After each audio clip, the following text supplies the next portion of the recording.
Hey, you, lady, gentlemen, fella. Happy National Coconut Day today. Some little sweet. Game 4, big game 4.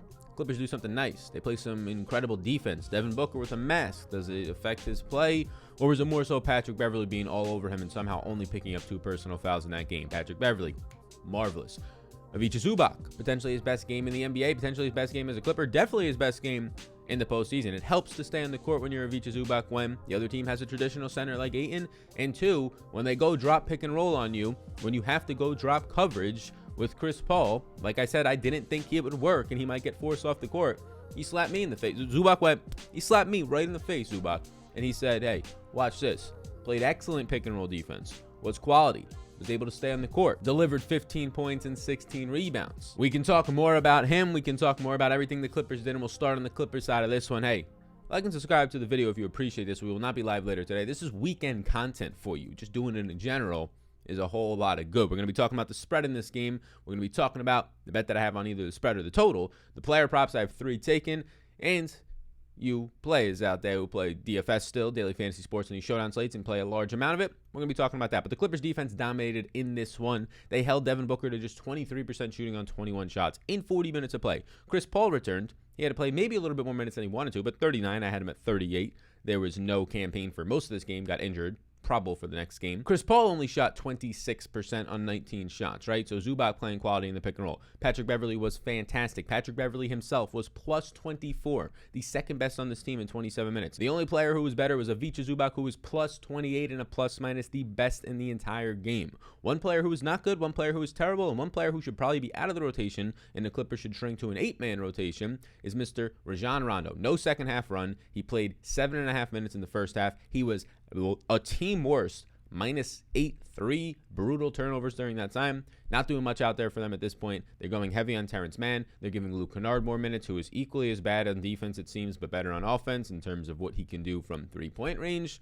Looks like Rondo, if anything, is slowly starting to get phased out of this rotation. You're seeing majority 8-man run, especially in that second half of game 3. Here's the Clippers minutes on the screen right now. The only one you're not seeing is Luke Kennard. We can scroll in a second. He has 20 minutes projected for me. So these are my projected minutes in that column where it says minutes projections, and right now Marcus Morris came off the bench. You had a rotation change in game 3 that I expect to continue. Marcus Morris, who's dealing with injury, comes off the bench and plays 24 minutes, 8 points, 5 rebounds, nails both of his 3-pointers, but also plays quality defense. Him coming off the bench leads it to be less of a demand for him right out of the starting gate against the starting unit of the Suns, which is by far their best unit. And Terrence Mann started, and he played well.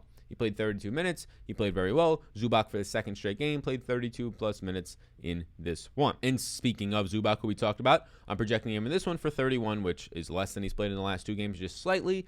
It's a medium projection compared to the first game. So 31 minutes I haven't projected for. This is limiting Nicholas Batum's run. When Zubac is starting and playing bigger minutes, it's limiting what Batum can do. Now, I don't know if he's just gassed. I don't know why Batum is not playing as much. They might just not need his defense. You're saying, okay, Patrick Beverley at this point is doing everything he can to slow Booker in back-to-back games. Maybe we don't need Batum out there for his defense and what he can do from a stretch standpoint, because we're still getting it from Morris in the minutes that he's playing. We're getting it from Terrence Mann in the minutes that he's playing now from an increased run standpoint. And we have Zubac just matching Ayton. We don't have to go as much small ball. It's interesting. Was not expecting this wrinkle, but that's the way it's been the last couple of games. From a team stats standpoint, you saw them shoot 45%. That was by far better than what they ended up defending the Suns and holding them to. 35% from 3, but much better in the second half where they shot 9 of 19. They had 24 free throw attempts, so Paul George continues to get to the basket, continues to draw fouls, made 20 to 24 of those, and they had an advantage from the fast break at 13-10, pushing it. Again, a lot of that has to do with what Paul George is doing. Wherever you look right now, the Suns are going to be 1-point favorites. It ended up opening with the Clippers plus 1.5, and now they're at plus 1 in basically every single spot along the sports books. So minus 1 right now, 1-point favorites is what you're going to find the Suns at. So what has to change here? Devin Booker with a mask has to shoot better.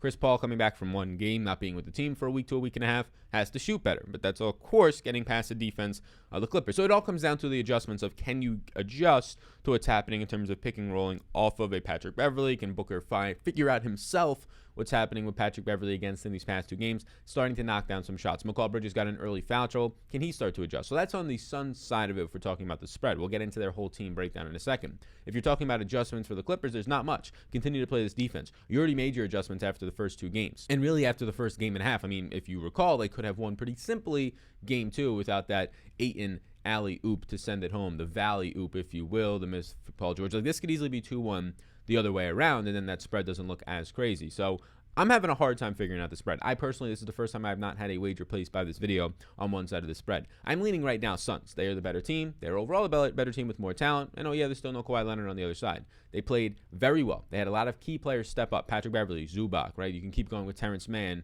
if you want to. Luke Kennard off the bench. Obviously, Paul George continues to do his thing. A lot of key players stepped up, and basically everybody stepped backwards. McCall Bridges, Booker, and Chris Paul on the opposite side of this one. I think it levels back out, and I'll take a lean right now. The Suns -1. I've not yet placed that, but I plan to place it. I don't think this line is going to move all that much because it has not moved all that much since opening. And I have 3 player props today, and we can start since we're talking about the Clippers on the Clippers side. I have Terrence Mann over 18 fantasy points. Currently, I have Terrence Mann at 24.3 in my projections. That's well over by almost 6.5 points. I then have Paul George over 52.5 fantasy points. That is a lot of fantasy points, but I have Paul George projected for 58.6. So 6 points over that. So 2 guys who are over 6 points higher in my projections. We usually hammer those ones. We'll take the over on Mann, who I expect to start again and play 30 plus, have him at 31. And obviously Paul George with massive minutes. I expect to play, I have him at 44 minutes, if not more, in a big game 4. I think it goes without saying. So if you want to take these, if you want to tail these, or take any other player props over under, just simply things like that, you can with a limited time offer during these playoffs from Prize Picks. You use the code SAL. My name, it's very simple, SAL. There's a link in the description below. When you use that, you get free bets. You get some free money, some free credits to play with, up to whatever your first deposit is. So you put in 50, you have $50 of free bets, limited time offered with that code SAL. Only check it out. It's a lot of fun to play the player prop streets. It's a lot more fun, in my opinion, than the DFS streets right now. There's only one game. So I encourage you to check it out. Limited time offer. Any questions, just let me know. So from a DFS perspective, my favorite plays on the Clippers are going to be in this order. 1, Ivica Zubac, and it's pretty by far Ivica Zubac. Number 2, Terrence Mann. Number 3, Patrick Beverley. He is still the best cheap play on the slate at just $3,800. And 4, Paul George. After that, Reggie Jackson will be 5, 6, Marcus Morris, and you can punt with Luke Kennard, who I do have at nice run of about 18 minutes in this one. So those are my main interests from the Clippers side of the ball. Now we can move over now to the Suns side in this one where, look, they shot very poorly, but a lot of that was induced by great defensive performance, especially in the second half from the Clippers that we just talked about. Again, mentioned it earlier. Booker in 40 minutes of play. He ended up shooting 23% from the field.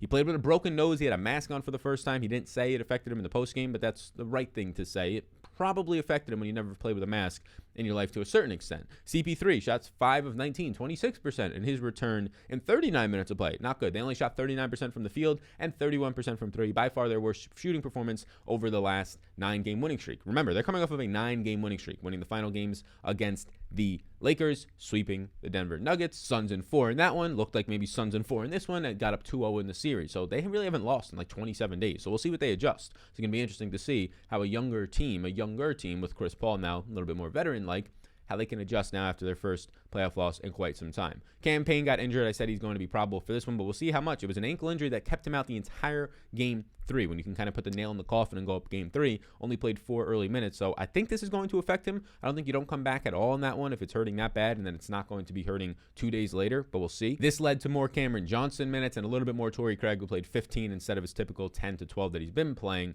so far. So I think you're going to see less minutes for both those guys since Cam Payne is now probable. McCall Bridges got into early foul trouble, which also led to more Cam Johnson run. McCall Bridges, and we can pull it up right now on the Popcorn Machine Game Flows tool. You can see McCall Bridges' name and his run right above me. When there's a purple bar, that means they're playing. When it's an orange bar, it means they're off the court. So McCall Bridges starts like he normally does, and look, it's a very small purple bar compared to everybody else. It's because he only plays 1 minute and 40 seconds. He does nothing in that 1 minute and 40 seconds in terms of statistics outside of picking up 2 personal fouls, immediately checks out, and does not check back in until the second quarter, where he plays the entire second quarter. Normally, he's going to play about 9 minutes a quarter, right around there, average around 36 minutes in the game. So he lost about 7 minutes or so in that first quarter, picked some up in the second quarter, but only ended up playing 26.2 minutes in the game. Now, he checked out with 1.5 minutes left because the game was basically a blowout, so he would have played 28 minutes in this game, but missed out on about 6 to 7 in the first quarter. So he plays only 26. I have him at 34 in this one. Cam Johnson played 30. I don't think he's going to play that much because Cam Payne was out and the early foul trouble from Bridges. I have Cam Johnson now back down to 20 minutes, but Cam Johnson is a quality player.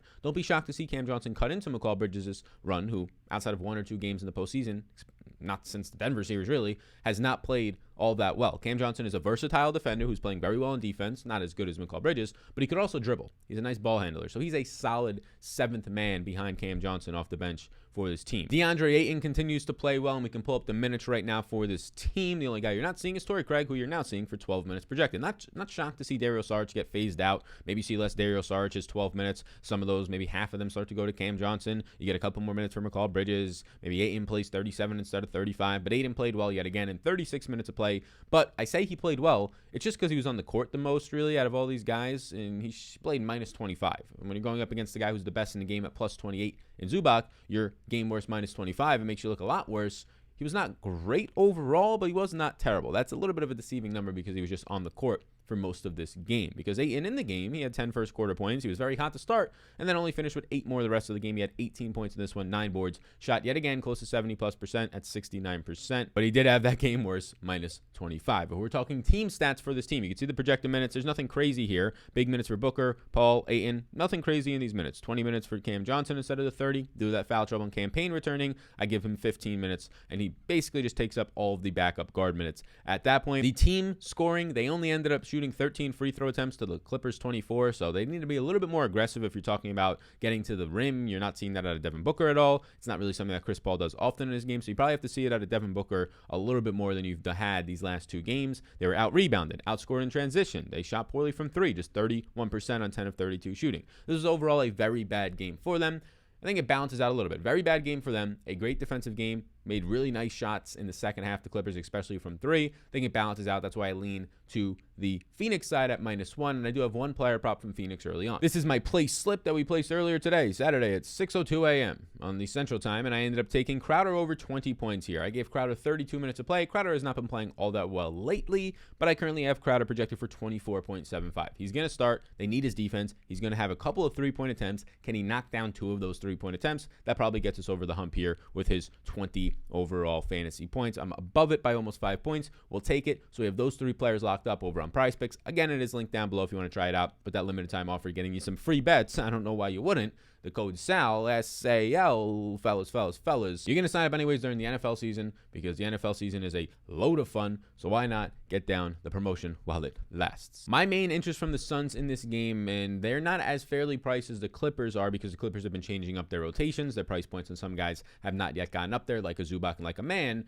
while the Suns have played basically the same rotations throughout the playoffs. But McCall Bridges is going to be my favorite option. Jay Crowder, DeAndre Ayton, Chris Paul, and Devin Booker in that order. Now, I will take Chris Paul over most of those guys just because I know what the upside is from his assist standpoint and if he can get the ball rolling in the pick and roll against Zubac. That's still just one game that Zubac played well. I think they can still pull one over on him. Let's get now into the overall top 5 plays I like on this slate. And if you want to see more from me in terms of projections ranks, there's a 2-game slate for DFS purposes, a lineup optimizer, there's MMA tonight, there's some fights tonight, the Gain versus the Volkov fight. You can check it all out down below, PGA. My Patreon. I create a bunch of tools over there. If you want to support the community outside of signing up, if you want to support the community, that's your way to do it, is to get even more tools for yourself, reduce your research time, increase your chances of winning. Signing up for Patreon allows this channel to continue to improve and continue to do more things for you. Favorite plays on the slate overall are going to be 1 of Ivica Zubac, 2 Terrence Mann, 3 Patrick Beverley, 4 Paul George, so a whole lot of Clippers, and 5 McCall Bridges, 6 would be Chris Paul as of right now.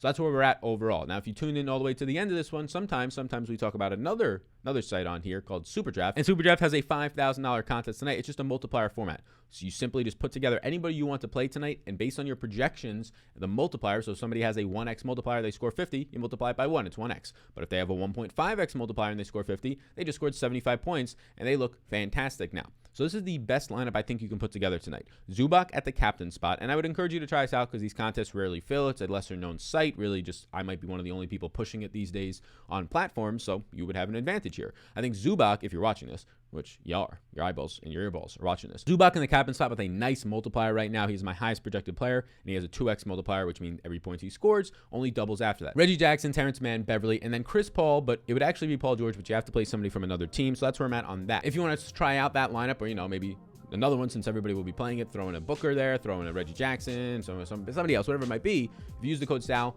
any money you deposit, they'll give you $25 to play with right away, which is less than what that contest costs to get into. So thanks for tuning in. This is a weekend content. No more content for the day. Maybe a video tomorrow for the Sunday slate, but who knows? We're enjoying the weekend today. My family's here. We're chilling out, relaxing, maxing all cool.